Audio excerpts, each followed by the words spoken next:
welcome Niall Sagan.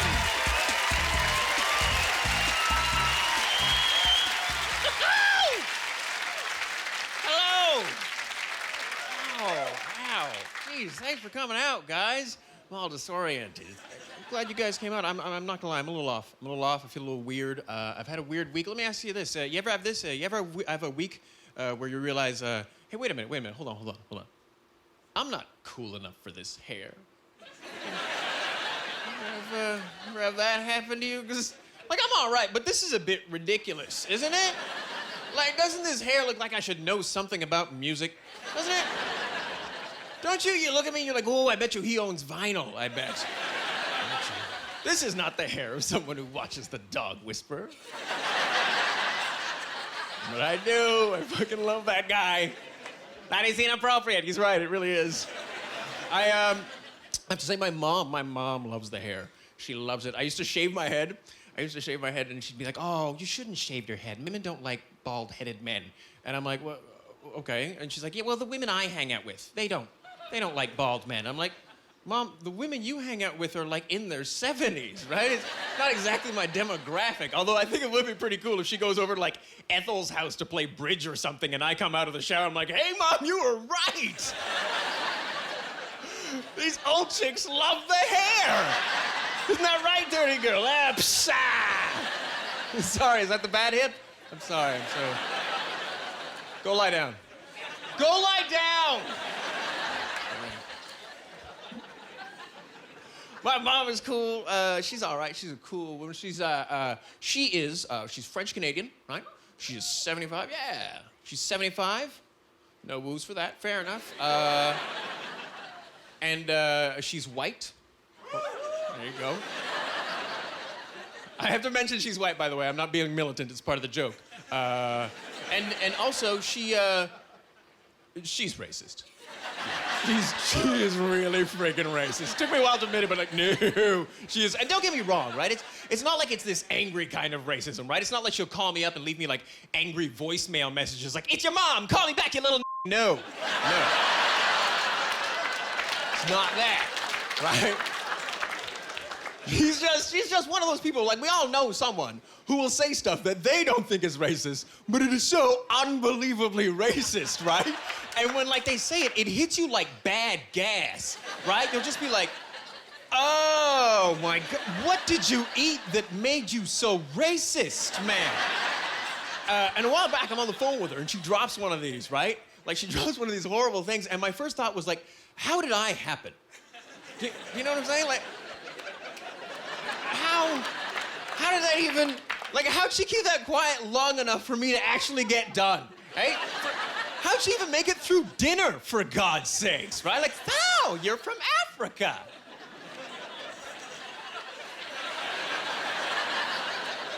How are you enjoying light bulbs? It's like fire in a glass. We should get some food in you before you eat me.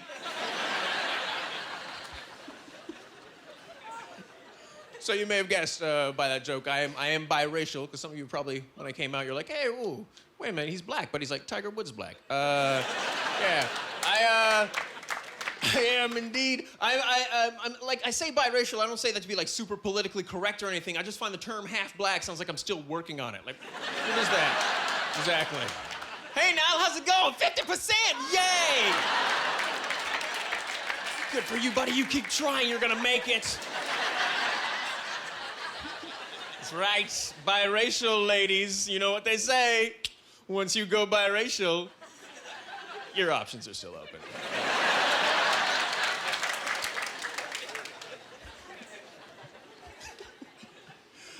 My dad is Rwandan, and we write letters to each other. This is how we communicate. I've never met him, by the way, right? So it's not like we live in the same house and he'll see me doing something and be like, oh my God, what is he doing? And he starts writing like, no. Weird, right? The other part of this story, you guys may remember back in the 90s, there was some craziness that happened in Rwanda, right? Where you had one group of people, the Hutus, who went absolutely crazy on another group of people, the Tutsis, and there was a lot of chaos, a lot of craziness, right? So at one point I realized, I don't know, right? Like I don't know if I am Hutu or if I am Tutsi, and gonna have to find out, right? Bit of an important fact. So I write my dad a letter. I'm like, hey, Dad. Awkward.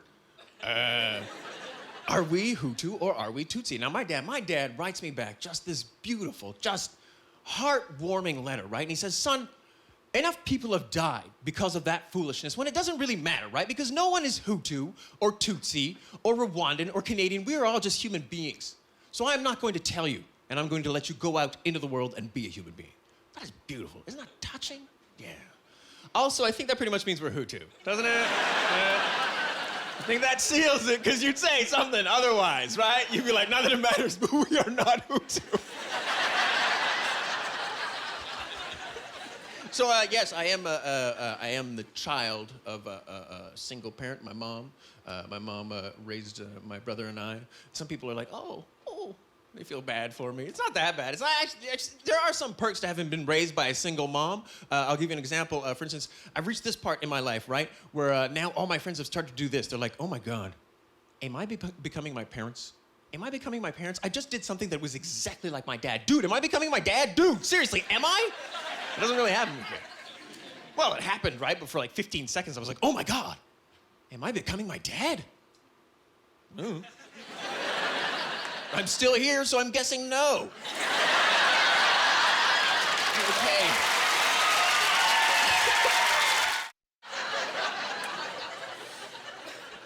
I bitch about it, but I will say this. I like stupid people because eventually they will give you material. It's only a matter of time. I found that out. It's fantastic. It's like they don't know what I do. All right. I'll give you an example. A while back, I'm on the phone with a friend of mine, right? And she's like, hey, I got a new boyfriend. She doesn't really talk like that, but I really hate her. Okay. So I'm like, all right, great. Tell me about your new boyfriend, right? And she's like, well, he's from Ottawa. Oh, cool. Hometown boy. That's all right. What else? He works at the same restaurant I do. That's weird. Shagging someone you're working with is potential for disaster there. But, okay, what else? And he fucks like a black man. What? What does that even mean, right? But here's what kills me about that, is that she has me on a technicality, right? Because I've never seen another black guy fuck, so I don't know. Like, maybe there's something we all do, like a leg kick or something, right? I have no way of knowing. I'm not gonna wait for one of my buddies to get lucky and, like, kick down the door and, like, dude, I totally do that. That's so weird. That's my move. I'm not big on like these big things that people just love. Like, are we just about done with Twilight? We just about done with Twilight? Is that Twilight saga? I can't drink the Twilight Kool-Aid. I just can't get into it. A lot of people like it. Good for you. I'm not big on it. I haven't seen any of the movies because I couldn't see the first movie after I found out what this movie was about, right? It's apparently about a girl who falls in love with a vampire, which sounds like a touching story until you find out she's in high school and he's like friggin' 90. Like, really? Seriously? Like, how is sucking human blood the second creepiest thing that happens in this movie? The guy's been alive for 90 years. He could have been working like on a cure for cancer or like, no, he's just hanging around grade 9 phys ed looking for his next wife. Are you serious? That is so creepy. What are you, like the vampire R. Kelly? What is going on? What's wrong with you?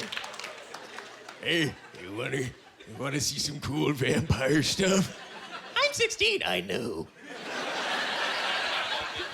So I was a late adopter for Facebook. Took me forever to get on, right? But then I went to this party one time, right? And someone was taking photos. And I'm like, oh, hey, are you gonna put those photos up on MySpace? And they're like, psh, MySpace. Niall, we are going to put the photos up on Facebook. I'm like, oh, well, I'm not on Facebook. And they're like, Niall, you are not on Facebook?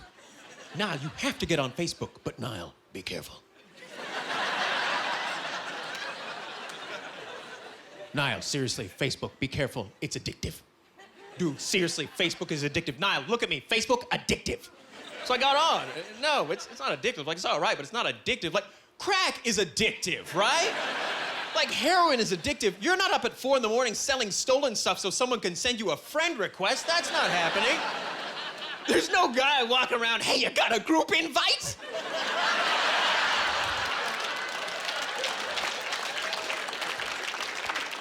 You got an event invite? I'll suck your dick. That is not happening. Facebook is not addictive. Your job just sucks. I of course have to call myself on stupid stuff too, right? Because I come up here, what's up with stupid people? But I will do stupid things. Oh, I found that out the hard way. A while back, I was back home in Ottawa visiting friends and family, right? And I'm hanging out with my best friend from childhood for the day. And he's like, well, what do you want to do today? I'm like, oh, I don't know. I'm like, wait, let's do this. Let's just get huge, giant Slurpees like we used to do when we were kids, and then we'll just walk around the old neighborhood and visit all the old haunts. Like, that'll be awesome, right? And he's like, yeah, let's do that. So we do it, and it's weird, right? Because everything has changed, but it hasn't. You know how you can never go home again? Like, so I'm freaking out.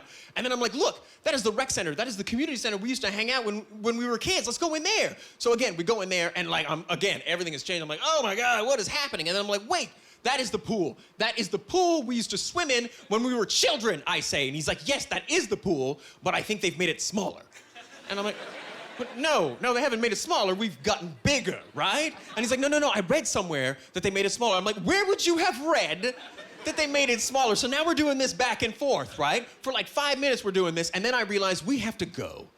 Because we're two grown men drinking Slurpees watching children swim. Not my best move. Staff getting a little nervous. Can I help you? No, just looking.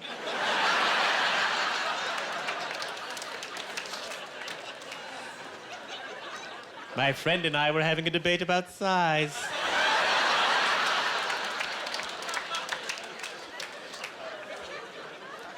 I used to live here, you know, but I had to go away for 10 years.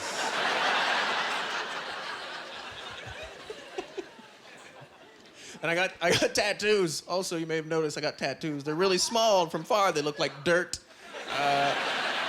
Not very clever on my part. This is kind of fun. I got them done, and then I was taking the subway home, and I couldn't understand why everyone was being so nice to me. And then I realized I'm walking around with 2 bandages around my wrists. So that kind of... Why does everyone keep telling me it's gonna be okay? I know it's gonna be okay. The driver tried to give me a hug. Just the transfer, man. It's been a little chilly here, which I'm sure you all feel. I'm very proud of you for not, like, slicing one of the other open when you were standing outside. I was expecting that, just like a horrifying story. It's too cold! I find the weather here in the city can get slightly chilly, but I find the summers here are offensively hot. I don't know if it's just me, but it's just ridiculous. I'll give you an example. Canada Day, long weekend last year, I got a sunburn. Yeah, okay, just me. I don't want to be like a climate change alarmist or anything, but your brown people are burning. Let's get a team on this, man. Somebody Kyoto something. It was crazy. I was freaking out. Like, I was watching it myself in the mirror. I'm like freaking peeling. I'm like, this is not right. I had to stay in my house for like 3 days because I couldn't let real black people see me. Because then I'd stop getting the newsletter. Some of you got that. The others, there's a newsletter? Black people are so industrious.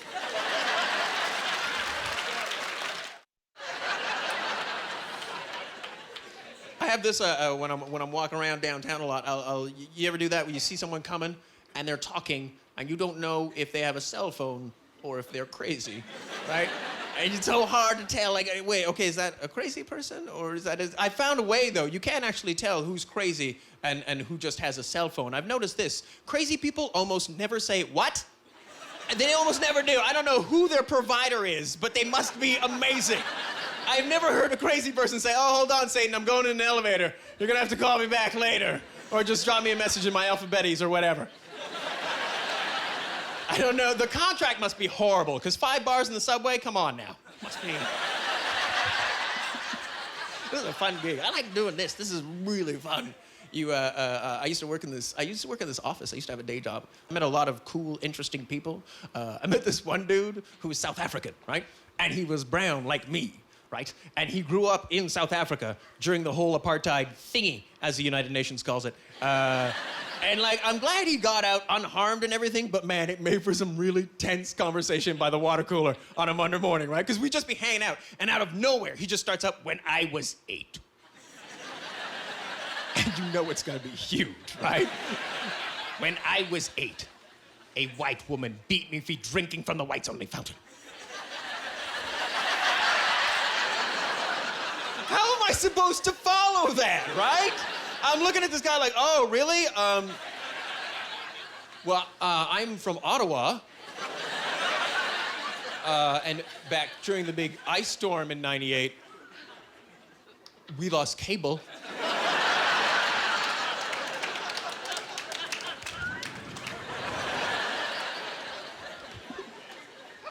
This is cool, though. You get to travel a lot doing this. I get to do a lot of gigs in the States. I don't mind Americans. I think they're fun. We get a lot of Americans in Toronto when we're doing shows, which is also kind of fun, right?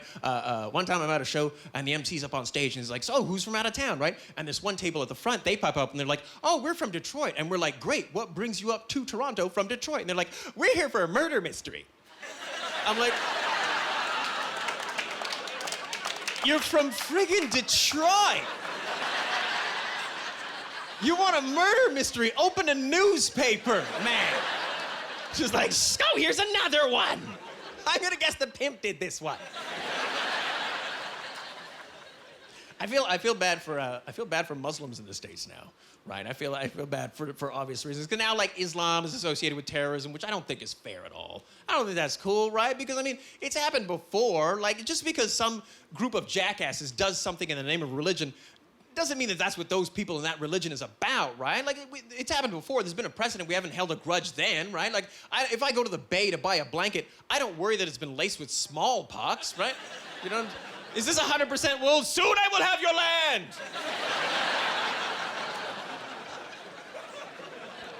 I'm sorry, what? I mean, yes, wool. Get to travel around this country as well. That's all right. I was doing a gig a while back in Victoria. You guys ever been to Victoria? It's nice, eh? It is a lovely city. It's really cool. Not super urban, I think is the word I'm looking for. Because this happens. So my plane lands, right? And I go downtown to meet a friend. And I call her up. And she's like, oh, okay, I'll come meet you downtown. So now I'm standing downtown. I'm waiting for my friend to show up. And I don't really know what to do. I'm like, oh, okay. Maybe I'll just take my airport tag off my duffel bag there. So I start doing that, right? And so I start taking the tag off. And then this kid, maybe like 15, 16, rolls up behind me. He's like, hey, dude, you got any product? I'm like, sorry, what? It's like, do you have any weed? I'm like, yes, I do. I have a duffel bag full of weed that I just flew on a commercial flight across the country, and now I'm going to sell it in downtown Victoria at 1 p.m. in the afternoon, you dizzy muppet. Like, really? I wanted to grab this kid and be like, are black people like unicorns for you? Like, do you think you shake us and like weed falls out or something? Like, we're like the leprechauns of marijuana. Like, oh, they're always after me, Loki spliffs. Like, what the hell? What's wrong with you?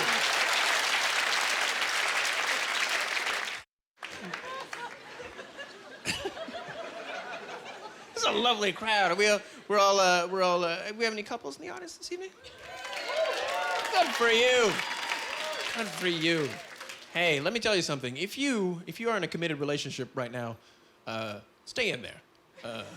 Because it is a bloodbath out here. It really is. I keep making horrible dating mistakes for what, like, okay, I'll give you an example. I once took a girl for dinner, right? Good start.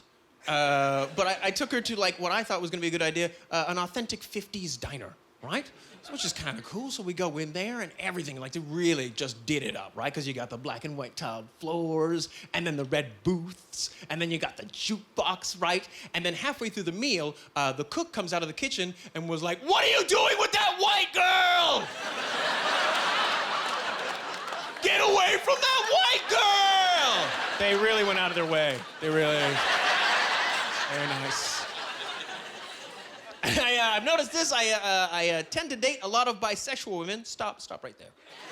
It's not what you're thinking, right? It's not like I go out, find these women, say, hey, are you bisexual? Great, let's date. No, what happens is I will start dating these women, right? And then a few weeks into the relationship, they're like, oh, by the way, I also dig chicks, right? Which is whatever, but here's the thing. The first time that happens, you're like, oh, okay, yeah, right. The second time, you're like, oh, what a weird coincidence. Third time, it's you, right? It's like something I'm putting out there, like I'm man light or something, right?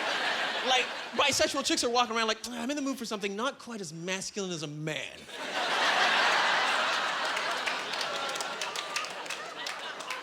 But not quite as feminine as a woman. Bingo!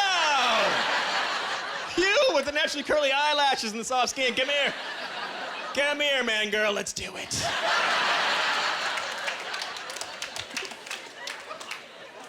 And I get very nervous during dates. I just find the whole experience of dating is so stressful, right? I don't know if I'm just really bad at it. I just find it so stressful because basically, the way it breaks down is you have a few hours across a few dates to figure out, okay, what is wrong with this person?